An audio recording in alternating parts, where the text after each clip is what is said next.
नमस्कार दोस्तों, मेरा नाम ऐश्वर कुमार त्रिपाठी है। मैं एक बीपीएससी टीचर हूँ। दोस्तों, आज हम बात करेंगे टीजीटी पीजीटी एग्ज़ाम के बारे में।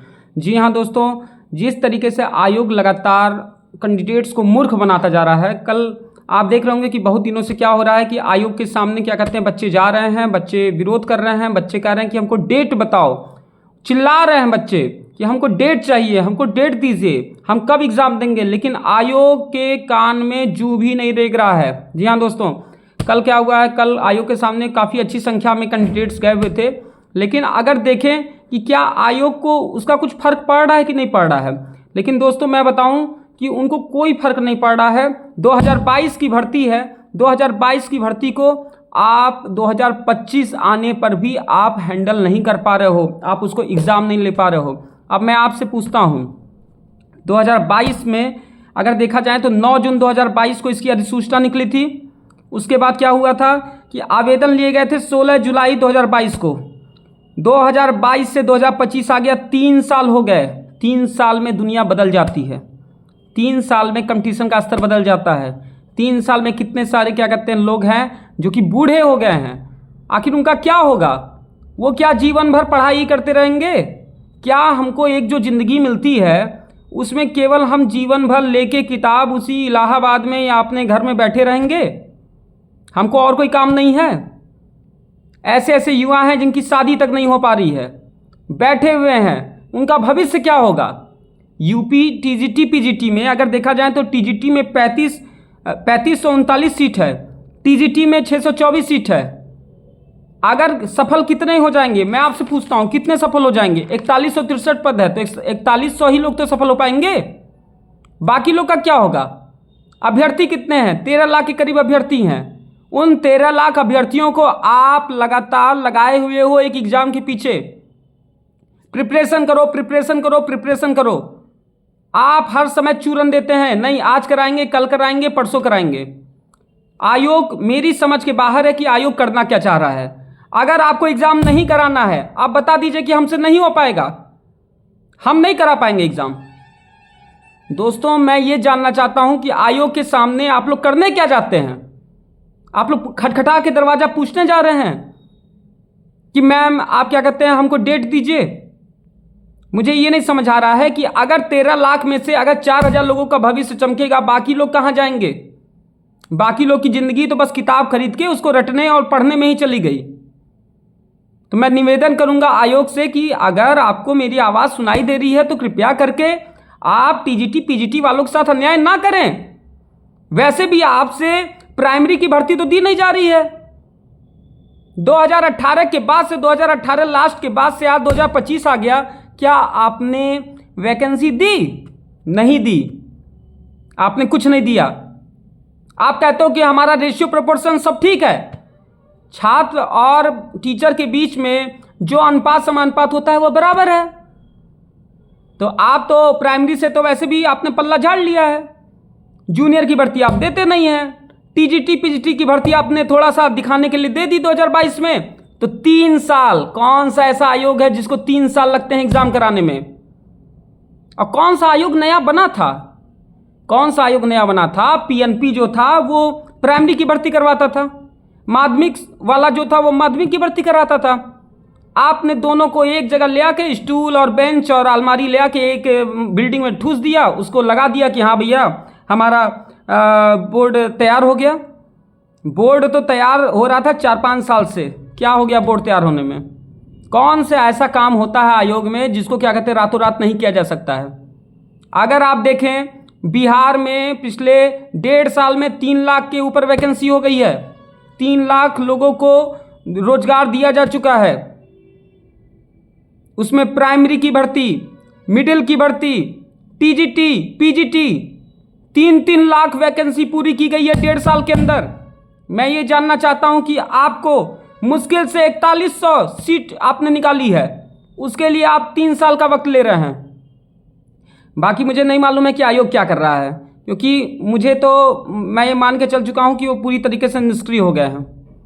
लेकिन मैं ये कहना चाहूँगा आयोग की जो महोदया हैं उनसे मैं अपील करूँगा कि कृपया बच्चों के दर्द को समझें। आपके भी घर में बच्चे होंगे, या जो भी नेता हैं, जो शिक्षा मंत्री हैं, वो भी समझें आपके भी घर में बच्चे हैं, वो भी कल को पढ़ाई करेंगे, उन्हें भी ज़रूरत पड़ेगी। ठीक है, आपका स्तर बहुत ऊपर है, लेकिन जिन मिडिल क्लास बच्चों के लिए भी तो कुछ सोचिए, लोअर क्लास बच्चों के लिए।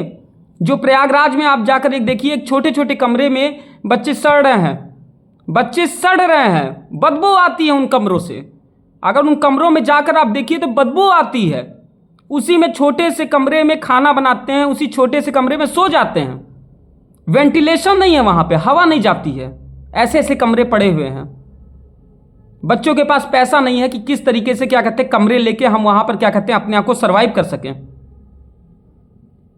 बच्चे जा रहे हैं आयोग के सामने, आप हमेशा ये बात कर रहे हैं हमको 90 दिन चाहिए। किस बात का 90 दिन? चूरन आप बांट रहे हैं।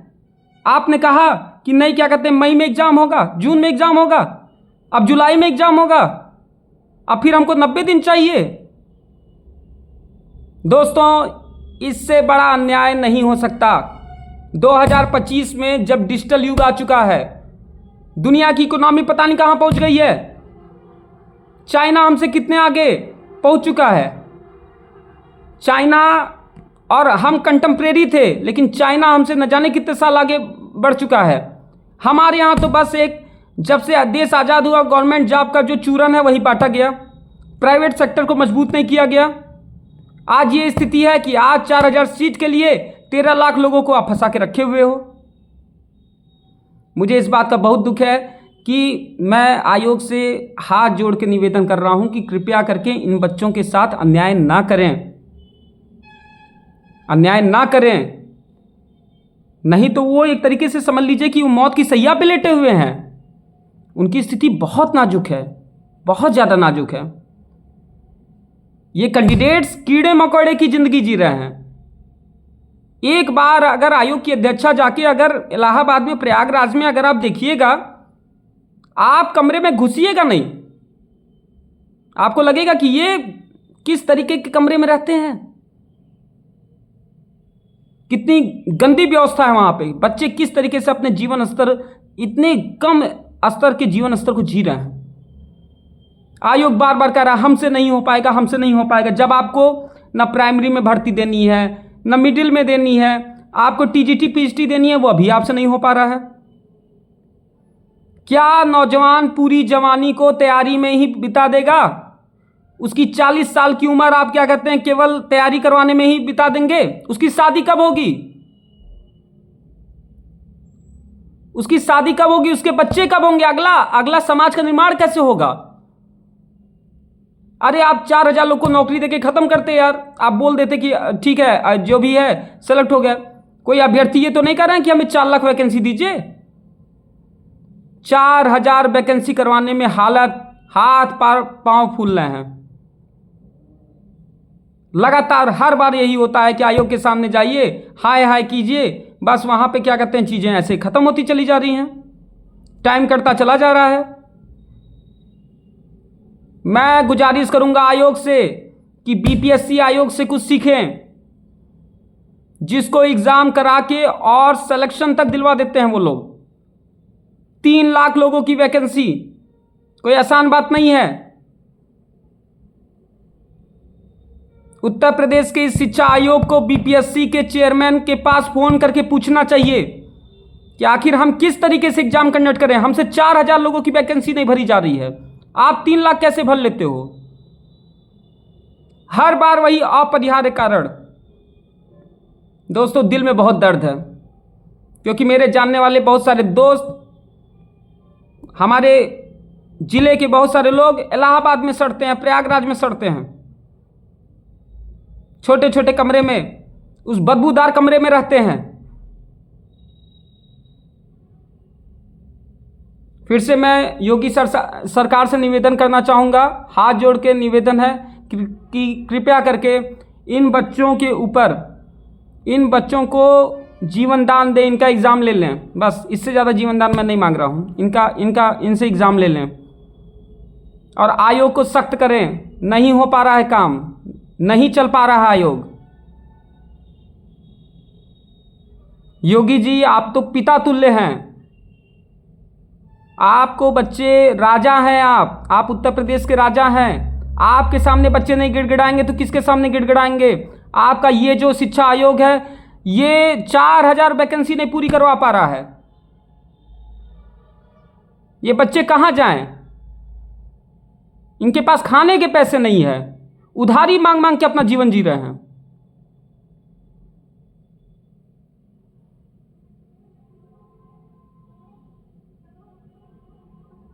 लेकिन मैं ये भी कहना चाहूँगा कि जो लोग हैं टीजीटी पीजीटी के जो भी लड़के हैं वो अपने तैयारी को मेंटेन रखें, क्योंकि आयोग का तो मुझे पता नहीं, मैं बहुत ज़्यादा भरोसा नहीं करता हूँ। वो उनको जस्ट पेपर बनाने में या एग्ज़ाम कंडक्ट कराने में क्या दिक्कत आ रही है? 3 साल बहुत बड़ा समय होता है। किसी के ज़िंदगी का आप 3 साल ले रहे हो। इसी के साथ मैं अपनी वाणी को विराम देता हूँ। जय हिंद, जय भारत, जय मातृभूमि।